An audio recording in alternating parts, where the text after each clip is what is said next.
Fleet availability.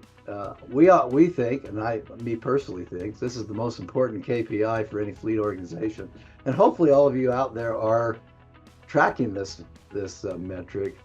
Industry standards around 95%, which conversely would be a 5% downtime rate. Um, you can track that by vehicle class, department, function, activity. There's many ways you can do that. Obviously, asset availability really comes down to good life cycle management.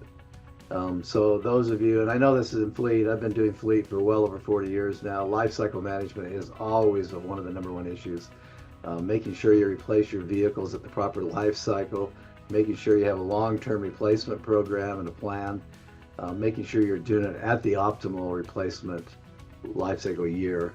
Yeah, so one of the opportunities for improving fleet maintenance is making sure that your operations are consolidated, that you don't have departments handling certain aspects of maintenance, and trying to centralize the maintenance operations. That is definitely one of the best practices. You also want to make sure that your team is engaged and that they're dialed in and that they understand the purpose of why you're there. Also giving them opportunities for recognition. Also providing a mechanism to obtain feedback from your team.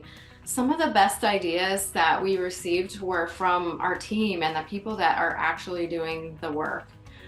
So making sure you're meeting with your team regularly to get that feedback is super key. And then making sure that you have metrics in place so you can manage performance. Are you managing productivity? How is everybody doing on an individual level?